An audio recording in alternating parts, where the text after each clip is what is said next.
Bismillahirrahmanirrahim. Today I have a paper of essay CSS 2 2022 and I want to analysis on the statements of this essay or to overcome the concern of the students about this paper. क्योंकि बहुत सारे students इस paper को देखते ही छोड़ के भागे. तो सबसे पहले है analysis of the concept of globalisation of markets. क्योंकि दुनिया में कंपटीशन चल रहा है. फर्स्ट वर्ल्ड में मौजूद यूएसए का और सेकंड वर्ल्ड में मौजूद हमारे पास जो है रशिया जो सरेंडर होने के बाद 1990 के अबाउ होने के बाद दोबारा अपना सर ऊपर उठा चुका है. और थर्ड वर्ल्ड कंट्रीज में कम्युनिस्ट ग्रुप यानी चाइना दुनिया की इकानमी के लिहाज से सुपर पावर बनने जा रहा है. तो तीनों के दरमियान बड़ा कंपटीशन था. तो ग्लोबलाइजेशन ने बेसिकली वर्ल्ड्स को आपस में इंटरकनेक्ट किया जिससे वर्ल्ड को सो मैनी बेनिफिट्स भी हुए. और इसी तरह आप ये कह सकते हैं कि बहुत सारे कॉन्स भी हुए. जैसे एपिडेमिक हुई, हमारे पास पेंडेमिक देख सकते हैं आप कोविड-19 की, और बहुत सारे मसाइल हैं. और सिक्योरिटी, साइबर सिक्योरिटी को थ्रेट्स हैं. फिर कुछ चैलेंजेस भी हैं. और इस ग्लोबलाइजेशन के लिए सबसे बड़ा चैलेंज ये है, कंपटीशन का चैलेंज है कि तीनों वर्ल्ड कंट्रीज आपस में कंपिटिटर्स हैं.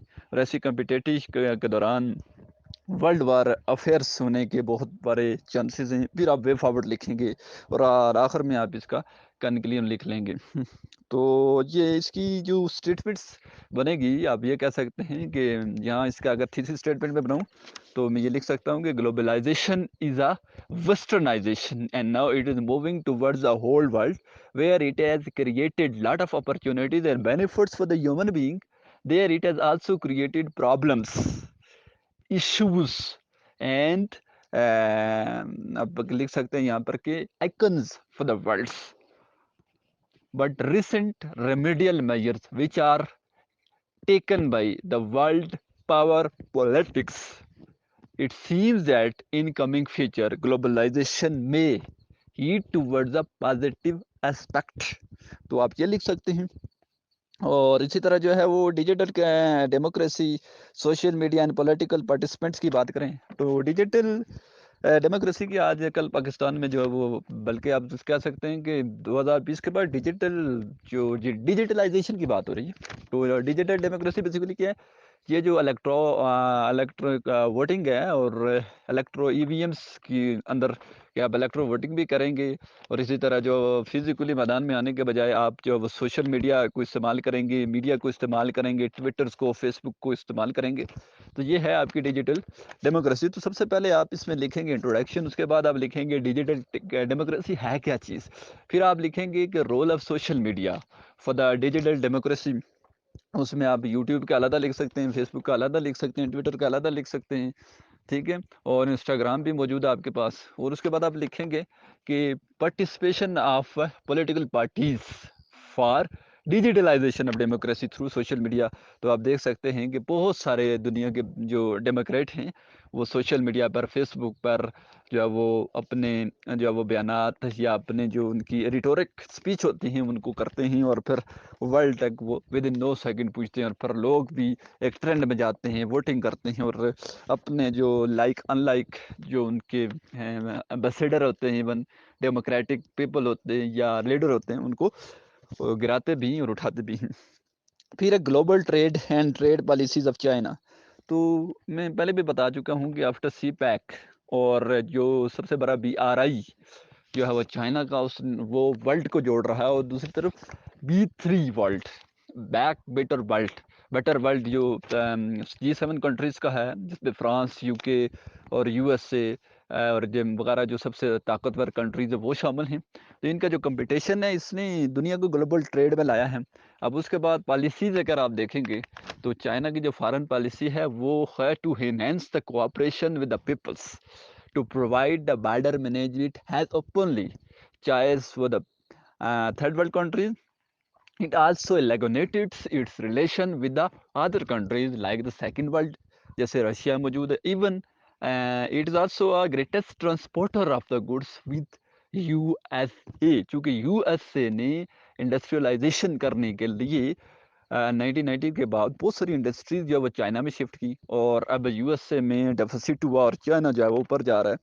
फिर चौथा है imagination is more important than knowledge. तो बहुत ही क्रिटिकल ये स्टेटमेंट है. तो हमें पता है कि our brain makes virtual images in our minds and that virtual images are rush us towards knowledge.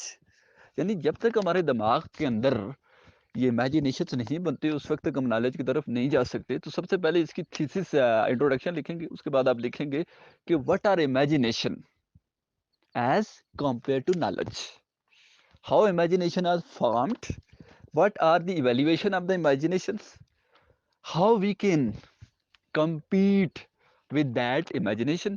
फिर आप लिखेंगे कि what is the role of unconscious mind in the formation of imaginations, how imaginations are more powerful than knowledge, and then आप इसका way forward लिखेंगे। फिर आप उसके बाद देख सकते हैं जी कि global politics and international relations. तो ये जो तीसरी स्टेटमेंट थी ग्लोबल ट्रेड और चाइना वाली, वही है बेसिकली। देखिए ग्लोबल ट्रेड जब से शुरू हुई है तो इंटरनेशनल रिलेशंस दो तरह के हुए हैं। सबसे पहले उनको लिखेंगे हिस्टोरिकल रिलेशंस, दूसरे में लिखेंगे पॉलिटिकल रिलेशन और तीसरे में लिखेंगे economical relations of the world. तो आप देख सकते हैं कि जो political economical relations international relations के अंदर हैं वो माजी के मुकाबले में ज़्यादा है। आप देख सकते हैं कि उनमें टसल पाई जा रही है यूएसए और चाइना के दरमियान, जो पैसिफिक ओशंस के अंदर, अटलांटिक ओशंस के अंदर, अरबियन सी के अंदर, इवन इंडियन ओशंस के अंदर जो टाई चल रही है। तो ये सारी एक पेंसिटेशन क्रिएट कर रही है। तो कोई इतना मुश्किल टॉपिक ये भी नहीं है। फिर है जी controversial issues of feminism in the contemporary women's rights movements. तो 1848 में जो सनीका फॉल कन्वेंशन हुआ, उसके बाद जो वुमेन राइट्स के लिए जो दौड़ चली, फिर वुमेन्स ऑर्गेनाइजेशन डेवलपमेंट 1867 में जो बनी, और उसके बाद 1893 में जब न्यूजीलैंड ने वुमेन्स को वोट्स दे दिए, फिर 1918 में यूके ने दिए, 1920 में जाके जो वो यूएसए ने दे दिए, फिर हमारे यहाँ भी दुनिया में 8 मार्च को औरत मार्च चलता है।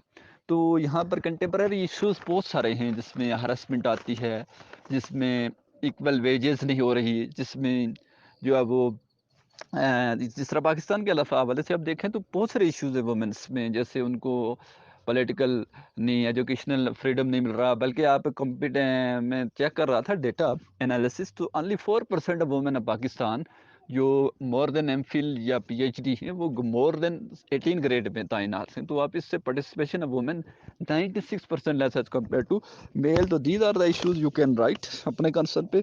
World food system, the economics of agriculture. तो we are going to be a bad food system पूरी दुनिया में, और ऑल दी जो आपने देखा कि वर्ल्ड थिंकर थे वो set together to find out the more ways for the agriculture. और एग्रीकल्चर का रोल जो है वो हमारे यहाँ 55% है।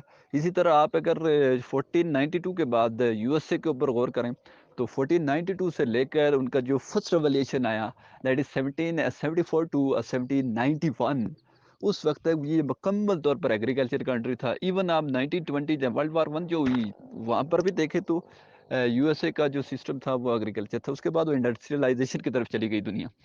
तो एग्रीकल्चर के ऊपर फोकस करना पड़ेगा टू प्रोड्यूस मोर वीट, मेज, राइसिस एंड द रिक्वायरमेंट्स। तो यहाँ पर आप ये सारा कुछ लिख सकते हैं। इसी तरह जो है वो is there such a thing as ethical consumerisations. तो थोड़ा सा टफ है। There are lot of things that can be used for ethical consumerisations है। नंबर 1 आपकी मोरालिटी, नंबर 3 आपके ethical ways, number 4 how you are treated by the people. Introduction के बाद आप लिख सकते हैं ये चीज़ें। And world prospectus for the ethical consumerisations क्या है कि वर्ल्ड इसको कैसे देख रही है। तो उसके बाद आप इसका कंक्लूजन लिख सकते हैं। Human development and economic sustainability, तो एचबीडी ह्यूमन डेवलपमेंट ऑर्गेनाइजेशन, जिनका काम ह्यूमन डेवलपमेंट्स, ह्यूमन राइट्स के ऊपर है, ह्यूमन राइट्स की जो वायलेशंस है उसके खिलाफ आवाज़ उठाना है। और इकोनॉमिक सस्टेनेबिलिटी की जो आप ह्यूमन डेवलपमेंट कर रहे हैं और उसमें जो आपका पुअर तबका उसको किस तरह फैसिलेट कर रहे हैं और कैसे आप बैलेंस जो है वो क्रिएट कर रहे हैं। तो ये सारी चीज़ें आप इसमें लिख सकते हैं। और आखिरी है avoid the terrorism and its perception shaped by the mass media. कि टेररिज्म क्या है? तो unlegal activity that are used to destroy the people without their knowing at a place actually known as terrorism. और जो mass media है it has played a very crystal clear route. دیکھیں جو mass media ہے اس نے terrorism کو easy بھی بنا دیا ہے، ایزی ٹارگیٹنگ ہے، ریموٹ کنٹرول بمپنگ ہو رہی ہے، سوسائڈ اٹیک ہو رہے ہیں، کنیکشن ہو رہا ہے ٹیررسٹ کا آپس میں، اور they can easily achieve the target that they wanted to get. تو this is all about terrorism in mass media. تو دس ٹاپک کا انالیسس جو انہوں نے بڑے خوبصورت انداز سے کر لیا. So what is about that is essay. Essay is a very simple and it is a simple language of your thoughts. Essay کی statement کو سمجھیے اور اپنے thoughts کو way forward کر دیجئے. باقی پاس ہونا نہ پاس ہونا it's a matter of luck and factor. اپنی طرف سے you have to understand, you have to make outline, you have to share your data, share your analysis and make the thesis statement. Thesis statement is what actually? Thesis statement ہے کیا چیز؟ ایک تو ہے کہ آپ تھیسس لکھتے ہیں، وہ ریسرچ پیپر میں آپ کی ریسرچ ہے. That is quite different from the thesis statement. Thesis statement is actually what is an issue. Issue کیا ہے؟ ایشو ہے کیا؟ And what are the problems causes that issue. کیا اس کو کاز کر رہا ہے؟ And what are the remedial measures to overcome that problem. تین ہی چیزیں ہیں کوشچن کے اندر پوچھی جاتی ہیں. عموماً whenever I was teaching جب میں پڑھا رہا تھا تو میں ہمیشہ بچوں کو دو چیزیں بتایا کرتا تھا کہ کوشچنس کے اندر دو چیزیں ہوتی ہیں. ایک وہ جو بک والے نے دی ہوتی ہے آپ کو، وہ سے ڈیٹا دیا ہوتا ہے. فار ایگزامپل کیا man is running away 50 kilometre from its origin, find out it distance. تو دیکھیں پہلی اسٹیٹمنٹس کے اندر اس نے ڈیٹا آپ کو گیون دیا، وہ دوسرے میں وہ آپ کو پوچھ رہا ہے. تو دنیا میں جتنے بھی کوشچن ہوتے ہیں ان میں یہ دو چیزیں موجود ہیں. ایک گیون تھنگ جو آپ کو کوشچن کرنے والے دی ہوتی ہے، دوسری that you have to answer جس کا آپ نے جواب دینا ہے. تو یہی جو ہے واسطے میں اس نے دو تین چیزیں دی ہوتی ہیں. فار ایگزامپل آپ دیکھیں ڈیجیٹل ڈیموکریسی، سوشل میڈیا اور پارٹیسپیشن آف پارٹیز، تین چیزیں اس نے دی ہیں اور ان کو آپس میں کنیکٹ کر کے آپ نے جواب دینا ہے. دیٹ از کی ٹو انڈرسٹینڈ فار دس پرسپیکٹس.